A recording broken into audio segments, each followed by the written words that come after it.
friends, it is so bright outside. Actually, it's not even bright, it's cloudy, but I think I'm just not lucky right now, and I'm getting the direct sunlight at my face. I can't even see the camera, so hopefully you guys can see me. We are in the Starbucks line. I went to a different Starbucks because the one that I always go to, believe it or not, has been out of matcha for days, and I've been really craving the matcha green tea from Starbucks. I think today you get 15 points for every order. Oh, see, now that I'm like rotating the car, the sun is going away. So I figure we could hang out today. The Starbucks line is very busy at 3 o'clock in the afternoon. I think everybody just decided today that they want to go to Starbucks, or maybe we're all getting the stars, you know? I think we're all thinking alike, so we're all getting the stars here. We haven't really moved in the last 10 minutes, to be honest with you, so probably gonna sit here. I hope they also have a ham and Swiss. However, I will tell you, I think I'm in the mood for Chipotle for dinner, so I might do Chipotle instead of the ham and Swiss panini. You know what? The ham and Swiss panini at Starbucks is overpriced anyways, so we will do a Chipotle bowl, which I'm very excited about. You guys know I love my Chipotle, but I really hope they have matcha. Do you guys have the matcha green tea latte? A matcha green tea latte, hot or iced? Oh, iced please. Iced, and what size was that? Can I have a venti with soy milk? A venti with soy milk? Yes. Right, got it. And that's it for today. All right, perfect. I'll see you at the window. Thank you. Thank you. I'm so excited. Oh my gosh. Okay, so the other one was out, but this one, it's gonna be a good day. Oh no, I wore my indoor Crocs out. I hate when that happens. Shout out to Brooke for getting me literally the coolest hoodie ever. Okay, I know it's just simple and it says one word on it, but I've been wanting this hoodie for so long, and Brooke got it for me for my birthday, and I literally screamed when she gave it to me. I love this color. She got the perfect size. I know it's just a plain hoodie, you guys, but I've been wanting it for a while. I finally got my matcha. I'm so excited. Okay, let's take the first sip together. Ah! Oh my gosh, you guys, moment. This is a moment to remember. Oh, that's good. Oh my god, it's so good, you guys. Like, this is the best thing ever. Make sure the doors are locked. They're locked. Lock your doors, people. You just never know. You just never know what's out there. I wish that my camera would be able to show you how beautiful the mountains are today, because they have a bunch of snow on them. And it's so gloomy today. Oh, this weather, you guys. I'm trying to make the best of today, even though the weather is really bad outside. But today, I figure instead of a closet talk, we would sit in the car, because when you can't find me in the closet, I'm most likely in my car. And I think that's a big reason why I like to go out a lot to get fresh air, but I always end up at like Home Goods or Target. Most of the time I go and don't even buy anything, because I feel like when I go to Target, it gets my mind off of things, because I really enjoy buying furniture and like looking at new things that come out. Those things really excite me, so I think I found that that's kind of my outlet. I feel like that's why I'm always at Target. But today we're in the car. We got Starbucks. I wanted to get out of the house for a little bit, honestly. I was feeling really overwhelmed with a lot of things, and I don't think it has to do anything with Vlogmas or anything. I think they're just like personal reasons. And when you're someone like me who has a very anxious mindset, sometimes I make up scenarios in my head and I overthink, and I literally make myself sad. Let me know if you guys feel the same way. So I think I'm just having one of those days. I really wanted to get out of the house and just kind of sit down and like have a heart-to-heart with you guys and let's talk. I feel like you guys really enjoyed the last one, and that made me feel so happy, because I feel like it's really important to talk about things that are not usually talked about on social media. I know, like when I was younger, there's a big truck driving by. Oh, hello, sir. Sir, please get off your phone. Oh, it makes me so anxious when people are on their phones when they're when they're driving. I'm like, don't do that. Abort mission. You never know. When I was younger, I just wish like there were videos like this online. I feel like back then you couldn't really find any of this content online. And I also wish like I had like a big sister. Well, I have two, but I didn't get to live with them. And we are so far apart. Like my oldest sister is like 20 something years older than me. So you can imagine the age difference. Yeah, I just wish I had like someone older than me that has gone through things that I'm curious about. So I really hope these videos not only help you, but they feel as if I'm your friend, which I am. And if I'm not, my heart is gonna be broken. I hope you enjoy these. So I have a bunch of questions I wanna run through and just hang out and chit chat, enjoy this matcha with you guys, and have a good time. Do you regret anything about your new house now that it's been a whole year? Looking back, Carlos and I don't really regret anything. Funny thing is, I was actually talking to him about this the other day, about like what we would do differently, and every time we thought of something else always popped up, and it made us realize that truly everything in life happens for a reason. But one of the biggest things that I always look back on is when we bought this house, the lot that the house was on was available, and it was the last one that was available at the time. So if we didn't buy it in July of last year, we would have had to wait until like October or November for the builder to open up more what they would call phases. Then you would be able to buy, you know, the next houses that were available. In like a new development, they're called like tract homes, they only open a certain amount of sections in the neighborhood, and once they're done selling the section and they're done building, they'll start selling the next section. So if we wouldn't have bought this house that we're living in now, we would have had to wait another 3 months. And I remember when I first saw this lot, I wasn't too blown away by the backyard. So I had already like loved the house. Like the inside of the house obviously is my dream. We love it. The square footage is so good. It's like 2,700 square feet, which for our first home in Southern California is pretty wild and very hard to come by. And then also the price was so good. The base price of our house was starting at $470,000, and then we added about $45,000 of upgrades onto that. Everything just checked off. I remember when I saw the backyard, I wasn't too mind blown about it. I had always imagined for the 4 dogs to have a bigger backyard, and we knew that we were gonna love entertaining and hosting friends and family over for parties and stuff. And so I remember looking at Carlos, and he was like, you know, babe, if you're not happy with it, then let's go back to the leasing office, or is it called the leasing office? I don't know what it's called, like the office area, and let's talk to the receptionist there and see if another lot is available, and we'll just wait. And something inside me was like, Kim, you should not wait.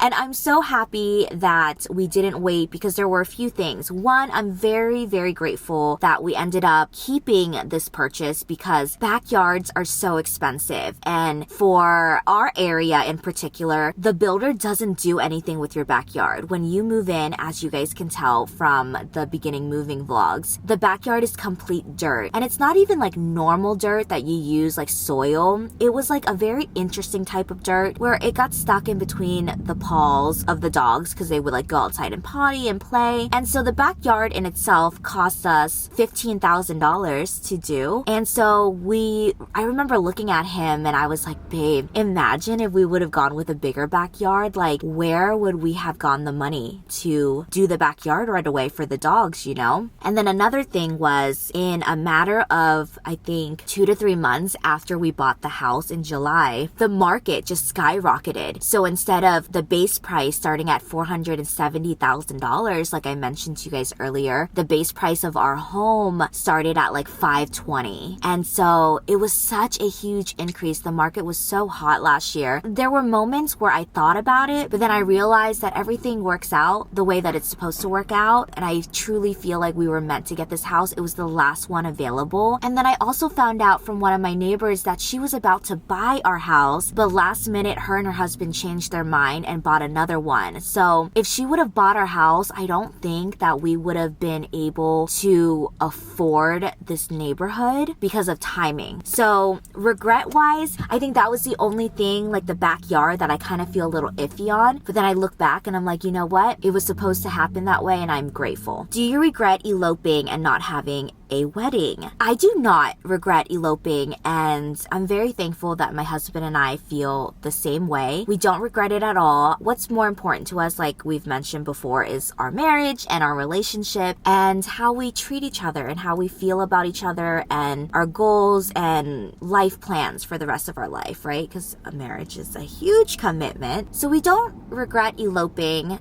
And then when we think about it, you know, a wedding is a very special day. Yeah, you're there to celebrate the love between you two. But if you really think about it, a wedding is something that you and your husband pay for to celebrate with your friends and family, to throw a big party. And so we realize that a wedding doesn't make a marriage, and that we can throw a wedding party whenever we feel like is the right time to celebrate with our friends and family. We definitely have told each other that a wedding is definitely happening. Whether it's before kids or after kids, we definitely want to have a wedding in our lifetime. I I remember a few years ago you gained a lot of weight and there were some photos online of your weight gain. How did you deal with it? Like, what happened and how can I feel better about my own body? I definitely gained a lot of weight. I think it was at the end of 2017 and then all of 2018 into 2019. I gained a lot of weight. I would say I gained around 30 pounds, maybe 20 to 30 pounds. I don't remember exactly because I avoided the scale at all costs. I would not talk about my weight. I didn't look in the mirror. There was a certain amount of time where I was really, really depressed. I didn't buy clothes for like a whole year. I hated shopping. I hated my body. I remember, you guys know, like Michelle and I are so comfortable in front of each other, but I remember one time I took a shower in front of her and I was just like so embarrassed and like got really emotional covering my body. And I was like, you can't look, like turn around, like, you know, don't, like look away, because like I just felt so embarrassed of my body because I had gained so much weight. And I remember she hadn't seen me in a little bit or something like that. But I remember even she told me, she was like, that was such a weird moment for us because I'm very, very comfortable in my own body. You can ask Michelle, you can ask Carlos. Like, I walk around naked, I'll strip, I'll change in front of Carlos and Michelle. Like you know, like she's my best friend and he's obviously my husband, and so I'm very comfortable in my body. So when I was in that state of mind, it was so depressing and sad for me. And also not only that, but like to experience a new relationship which I valued and loved, and then choosing to share it with the world and having people tear our relationship down. Like there were instances where people would make up fake screenshots of conversations between so-and-so and Carlos and spreading rumors that he was cheating and that he was doing this and that and trying to bring our relationship down. And I remember finding it all over Twitter. Twitter is such a toxic place. Like there is a very big reason why I deleted my Twitter back in 2018. It was so toxic and truly fucking with my mental health. And another reason for deleting Twitter actually had to do with this question. I was gaining a lot of weight and people would post pictures of my body saying that I had Down syndrome and I was experiencing like some type of disease that made me gain weight, and they would do like before and afters of when I was skinny, like when I was really indulged in the makeup industry. And I will say at the time it got to me so badly. I was so depressed. I hated myself. I never looked at myself in the mirror. Anytime I posted a photo, I had to Photoshop my body because God forbid, you know, I get another comment calling me fat. Like imagine waking up and just being called fat like 10 times by strangers online, people you don't know, but it still affects you. You know, nobody wants to be treated like that. And so I remember gaining so much weight. It started out with just being happy in my relationship. You know, it is true when they say when you're in a good relationship, you gain happy weight. And then not only that, but I had switched to a new birth control, which I've talked about before. I switched to the shot, and the shot increases your appetite tremendously. And I didn't know. I just thought I was hungry all the time. I'm just always eating. I'm happy, you know. My boyfriend and I are going out to eat. We're cooking at home. We're staying up late. We're ordering Postmates. We're just eating anytime we want. And so when I realized that I had gained weight, it was kind of a little bit too late. And I'm at the same time dealing with moving out for the first time and trying to figure out my relationship and trying to find myself and graduating college at the time. And then, you know, being told that I'm not good enough for YouTube. So I go and find a full-time job at Urban Decay, getting my dream job, but then still getting hate online and then having to figure out myself. Like, so my favorite thing to do was to eat, because, you know, turning to food made me feel a lot better than what I was feeling when I wasn't eating. So I just remember going through all of that and I really shut down. And I just remember like the only safe place I felt was eating and doing my mukbang videos, because the mukbang community treated me way better than the beauty community did. And I think that's why I focused so much on the mukbang channel in 2019 and really did not want to get back on this channel, because it was just so harsh and it really triggered a lot of things in me. How I dealt with it was really learning to love myself again. And I know that sounds so cliche, okay? People always saying, you know, you gotta learn to love yourself and appreciate yourself and believe in yourself. And that is different for everybody, but it takes a lot of time. You have to really kind of sit down and love yourself and learn to protect yourself, as if someone was being mean to your best friend or your sister. You know how if someone was being mean to Michelle, I will step in and I will literally knock them out. I'm just kidding. I wouldn't knock them out. But you know what I'm saying? The way that you protect other people, that's how you have to protect yourself. Because your body is your temple, and you have to protect your mind, your body, and your soul. And that's very different for everybody. For me, it was a lot of recognizing and realizing what was true and what wasn't. Do I know who I am and, you know, realize who I am? Like, what they saying about me true? The things I'm reading online, are they true? You know yourself better than anyone else. And so I would sit there, and every time I would read a comment or heard something about me, I'd be like, is that true? No, that's not true, because I know that I'm not A, B, C, and D. And as time went by, that kind of became something that I would always practice. And I think the root of all of this that I'm trying to say is you have to love yourself before anything else.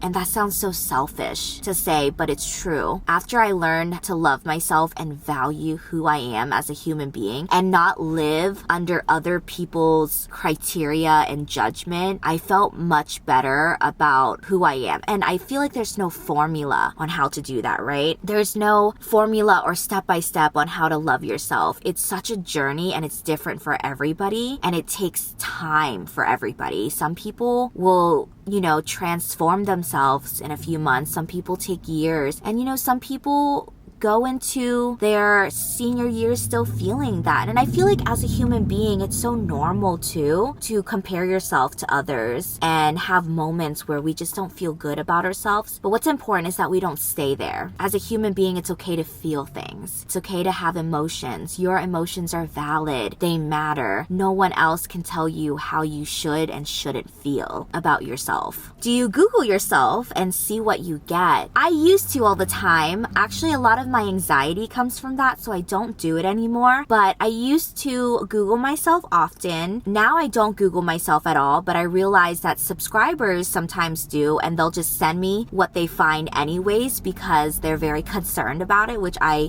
truly appreciate that you guys care so much about me. However, when you guys do send me that, it actually triggers me and causes me a lot of anxiety. I don't think anybody likes being talked about. It goes back to like our school days, right? You don't really love the feeling of knowing that someone in your class hates you or talks badly about you or whispers about you in the corner. And that's usually how I feel about social media. But I try to avoid that at all costs. I try to surround myself with all the positive, uplifting subscribers that are truly, truly kind and sweet. Because over the years, I've realized how unfair it is to focus any of my energy on people who don't support me, who talk so badly about me, who start so many unnecessary, heartbreaking forums online about me, about my friends, about my family, about my dogs. And there are so many people out there who are genuinely sweet and kind and so supportive. And at the end of the day too, I've been told so many times, and I've realized that a lot of the times, a lot of people who are so mean behind keyboards and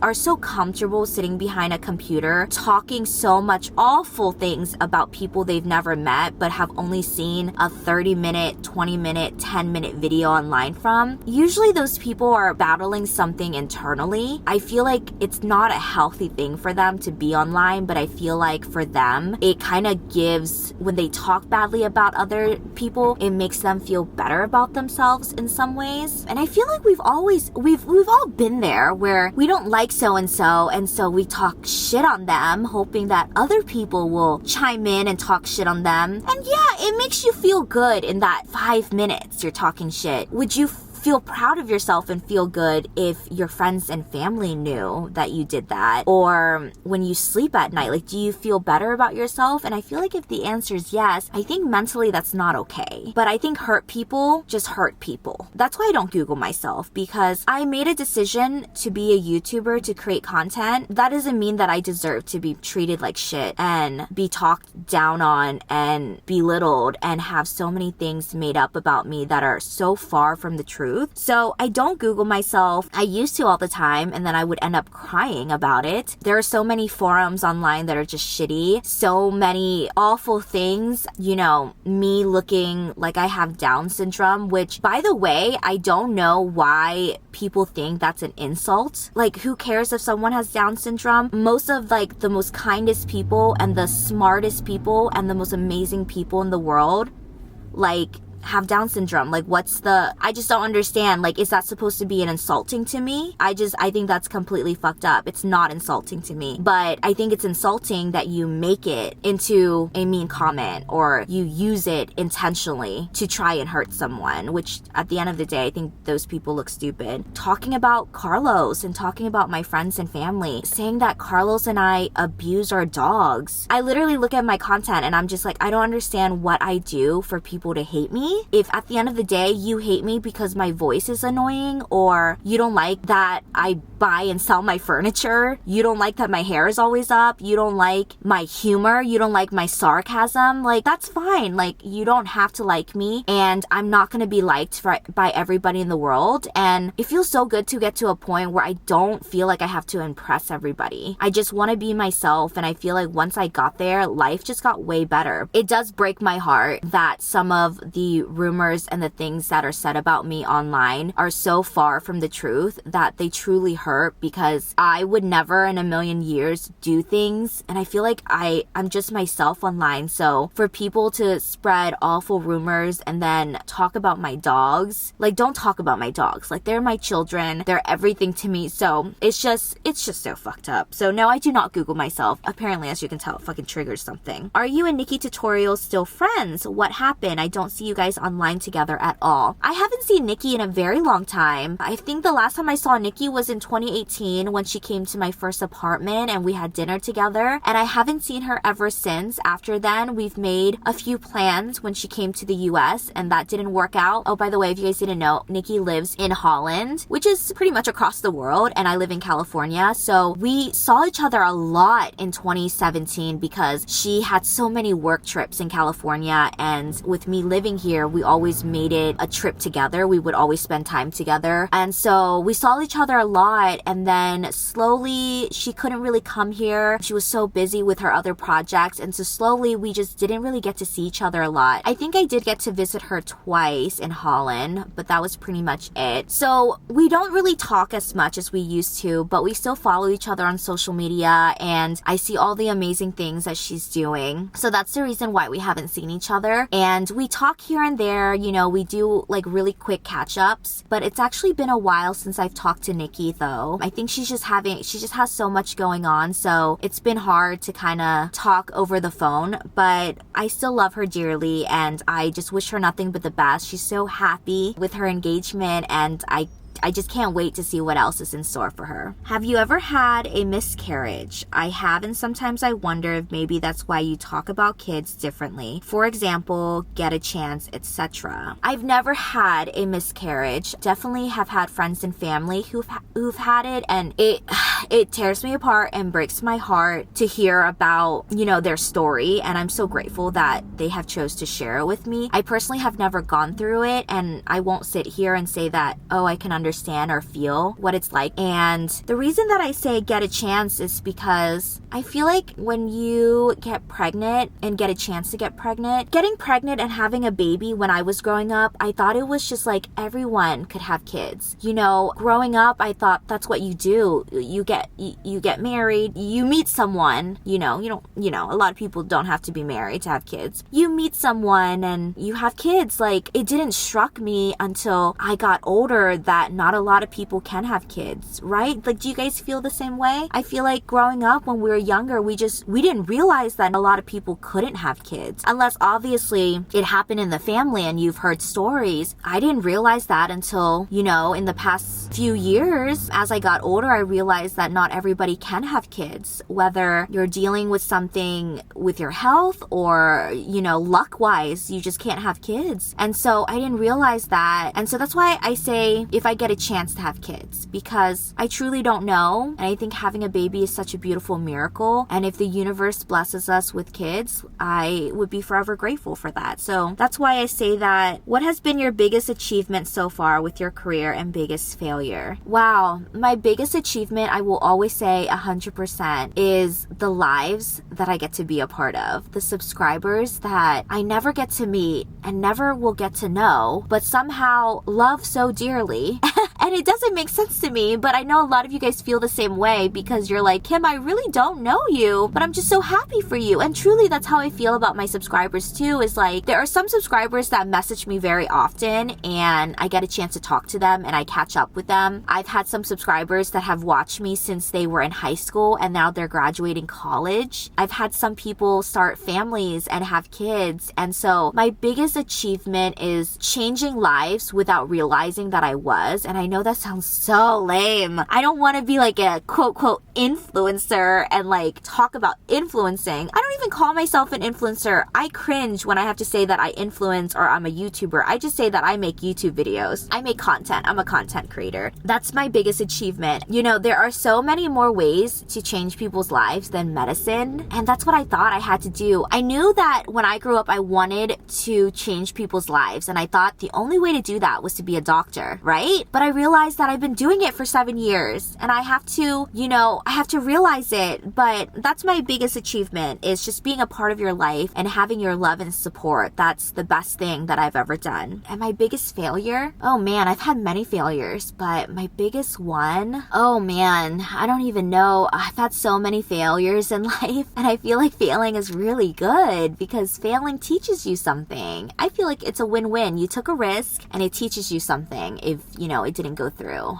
My biggest failure. I've had many, you guys. I mean, I'm thinking of not all, but some of the collaborations I've done, that has taught me a lot of things. I feel like one of the things, maybe not a failing moment, but a regret, is letting other people control what I love doing. I remember back in 2017, people loved my vlogs and I loved doing my vlogs and my channel was really growing, but because I dealt so much with the weight gain and being insecure about my body, I completely stopped doing vlogs all of 2018 and 2019. And so I feel like that was a failing moment for me because I really let other people win in this situation when I should have just continued doing what I love and turning that moment in time into something inspiring for other people. But when you're going through something like that, you just feel so alone in life. You feel like no one's battling the same thing as you, but just know you're never alone. How did you go to college and do everything else? I can barely handle school by itself. I actually don't know. I honestly don't know how I finished college. Till this day, I'm just I don't know how I finished college, but I think that my work ethic probably really helped and having great time management. You know what? When you need to get your shit done, you will get your shit done. And when you have really big goals that you want to reach, you'll get your shit done. There's no procrastinating. And I remember my biggest goal was I wanted that diploma so bad. I wanted to finish college and get my bachelor's degree. And at the same time, I wanted to make YouTube my full-time job and make a career out of it. And those were my two goals. So when I was in school, I was focused on school. When school was over and my homework was over and my assignments and finals and stuff, I was focused on work. So were there days when the scale was lopsided? Yeah, because I feel like you have to do that when you're balancing a lot of things on your plate. You have to take a step back and realize what's more important at this moment. So there were times where school was more important, and there were times where I had to put school in the back and take those trips to network and grow my career. I remember emailing my professor and saying, hey, I know I have to be there for the presentation, but I won't be able to make it to class because I got an opportunity to go to New York with Maybelline. So I always made it work out, and I was so thankful that my professors knew what I did for a living, so they were extremely understanding about it, but I always made up for it, whether it was extra credit, extra work. I always made sure that I was present and I showed up when I needed to show up. So I think balance is pretty much everything. What is your favorite thing about your husband? By the way, huge congrats. I'm so happy for you both.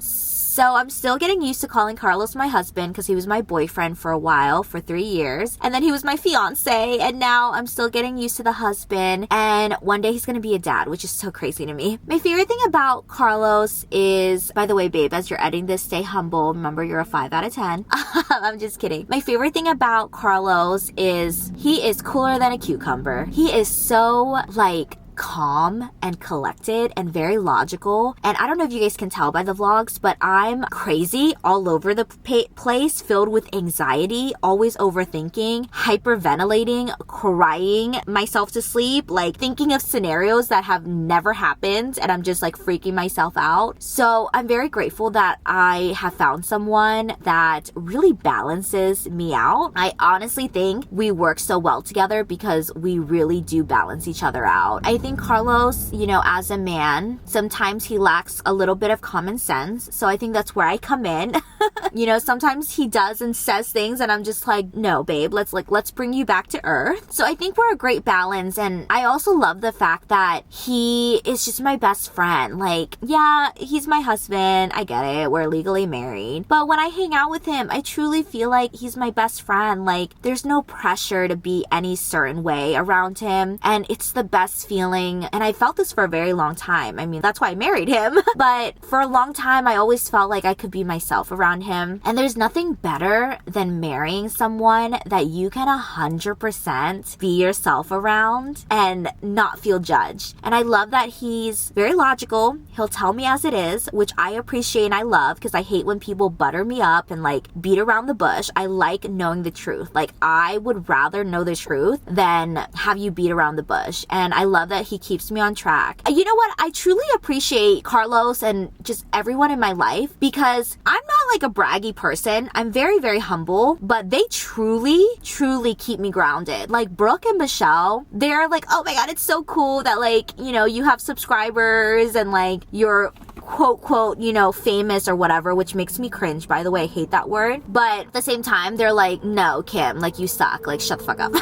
No, but I love that. It's good to have people like that. And I just have the most amazing people in my life. And I'm truly so grateful. But yes, I love Carlos to death. You guys, I honestly, I don't know what I did to deserve Carlos, but I couldn't ask for a better husband. And I truly can't wait to just grow into every chapter in life with him. What traits do you want your kids to have from you and Carlos? Wow. Okay, so for Carlos, I hope that our kids get his logic mindset because he's so good at not letting things affect him. And then, I also want them to have his intelligence because he's really, really smart. And he doesn't show it often, which makes me so mad. I'm like, dude, you're so smart. He like knows random facts about like the weirdest things. Like he'll just like randomly tell me like why bugs crawl a certain way. And I'm just like, what? And he knows like things about history that are just like, I'm just like, what? He's very, very smart. So I hope they get that from him. From me, I hope that they get my like determination and work ethic and ambition in life. I hope that they shoot for their dreams and they dream really big and they're not scared and they take risk in life and they're just, you know, they want to explore and just be the best version of themselves that they can be. I also hope that they get Carlos's hair because he has really thick hair and he has a lot of hair. So I want like our kids to have a lot of hair. I was also born with a lot of hair, but then I got a perm in Vietnam and I lost all my hair. So maybe they'll get nice hair. And I hope that they get his height. Yeah, his height is good. Or maybe like a mixture in between of like 5 feet and 6 feet. I don't know. Very excited to have kids one day. Yeah, now I'm thinking about it. Very, very exciting. What day is it? 18.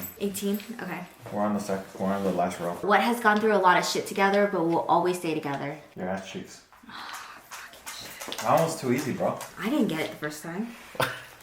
Whatever. Oh my God, we're already on day 18? Yeah, we're on the last row. We're on the last row, you guys. I'm sad. Are you sad, babe? Yeah. I'm sad. I'm so sad. Oh my God. Okay, baby. You guys, I'm so sad. Let's do an advent calendar every month of the year. Yesterday's giveaway prize was so good, you guys. Or no, the day before. It was a Dyson vacuum. Carlos doesn't want to be on screen because he doesn't like us.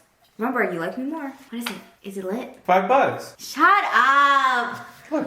No, it's not. It's not $5. $50. $50. $50. Yeah. Ah, that's so low. Should we add another $50?